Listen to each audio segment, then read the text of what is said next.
Assalamualaikum warahmatullahi wabarakatuh. Perkenalkan, nama saya Denny Andriansyah.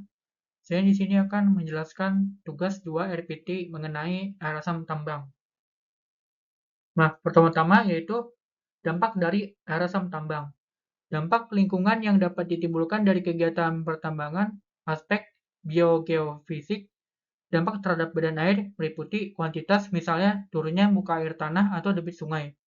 Kualitas, baik secara fisik misalnya meningkatkan kekeruhan, maupun secara kimia meningkatnya konsentrasi unsur atau senyawa berbahaya bagi biota atau manusia.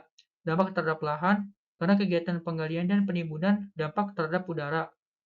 Menurunnya kualitas udara karena debu, dampak terhadap biota karena pembersihan lahan. Mengapa air asam tambang?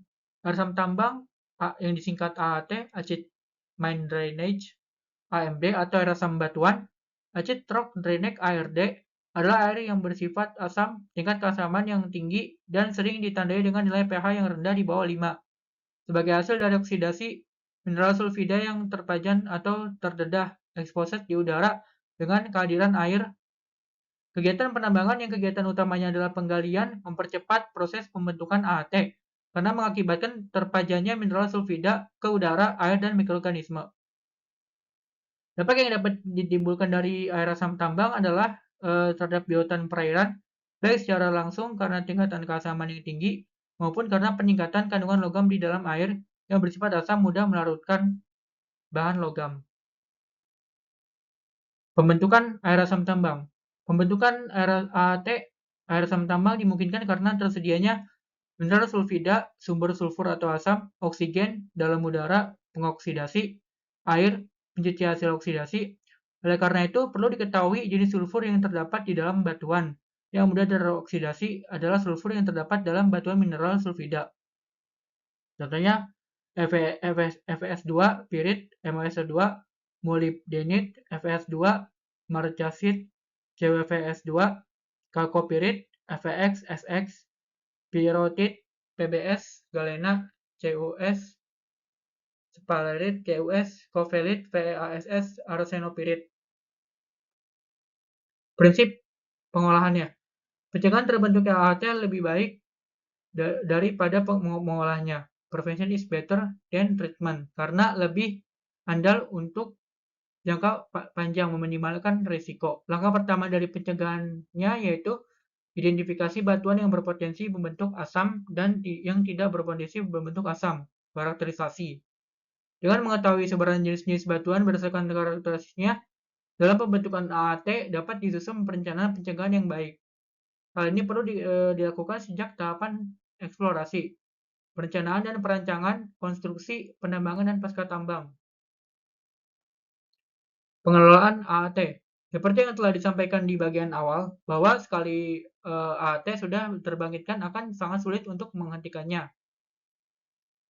Prinsip utama pengelolaan AAT, sedapat mungkin mencegahnya terbentuknya AAT, upaya preventif. Tetapi pada kenyataannya, pada kegiatan penambangan terbuka, hal tersebut tidak dapat mencegah secara total terjadinya AAT. AAT yang terbentuk di dalam pit, baik di dinding atau pit wall maupun di dasar atau pit floor, tidak mungkin dicegah. Perlu ditangani mitigasi. Upaya yang dapat dilakukan adalah mencegahnya terbentuk AAT di daerah penimbunan batuan penutup, rencana pengelolaan overburden, atau disebut overburden management plan. Di sini ada pengelolaan passive treatment, merupakan proses pengolahan yang tidak memerlukan intervensi, operasi, atau perawatan oleh manusia secara reguler, yaitu berupa suatu sistem pengolahan air yang memanfaatkan sumber energi yang tersedia secara alami seperti gradient topografi, energi metabolisme mikroba, fotosintesis, dan energi kimia, dan membutuhkan perawatan secara reguler tetapi jarang untuk beroperasi sepanjang umur rancangnya. Menurut Pulos et al. 2004 dalam GARD Guide 2009. Suatu proses secara bertahap menghilangkan logam atau keasaman dalam suatu biosistem seperti alami tetapi buatan manusia yang mendukung reaksi ekologi dan geokimia. Proses tersebut tidak memerlukan tenaga dan bahan setelah konstruksi dan akan berumur puluhan tahun dengan bantuan manusia secara minimum. Guesek 2002 dalam GARD Guide 2009. Pengelolaan settling. Berdasarkan yang digunakan merupakan akan tindakan lanjutnya penanganan air asam tambang ini mulai dari penggunaan settling pond dan dilakukan pemantauan bulanan dan harian serta efektivitas pengelolaan air limbah tambang pada settling pond berdasarkan uji AHP. Settling pond adalah kolam yang digunakan untuk pengelolaan air limbah tambang. Dengan pengelolaan air dengan settling pond ini, diharapkan kualitas air limbah tambang yang keluar dari daerah pertambangan akan sesuai standar baku mutu yang telah ditetapkan. Terus ada active treatment. Pengelolaan air asam tambang di daerah penelitian dilakukan dengan menggunakan metode active treatment, yaitu mencampurkan bahan koagulan untuk menjernihkan air dan netralisasi pH, sehingga diperlukan wadah pengadukan pada treatment pond dalam pengolahannya. Pada lokasi penelitian, pengadukan dibuat dengan memanfaatkan terjunan hidrolisis yang tenaga pengaduknya tergantung tinggi terjunnya, gaya gravitasi, viskositas kinematik air, dan debit pengolahan. Kesimpulannya, berdasarkan hasil penelitian yang disimpulkan bahwa penanganan air asam tambang di PIT 1 dari Mau Energi ini dilakukan dengan proses dewatering. Jadi pada pemantauan periode tahun 2015 diketahui bahwa presentasi kualitas air limbah tambang yang diolah pada WMPP 22 dikategorikan baik sesuai dengan standar baku mutu dengan nilai pH yaitu 6,68.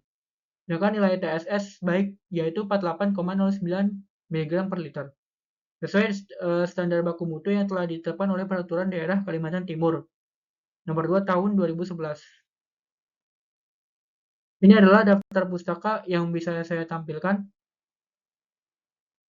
Sekian dari saya. Apabila ada kesalahan dari kata-kata maupun perbuatan, mohon dimaafkan. Assalamualaikum warahmatullahi wabarakatuh.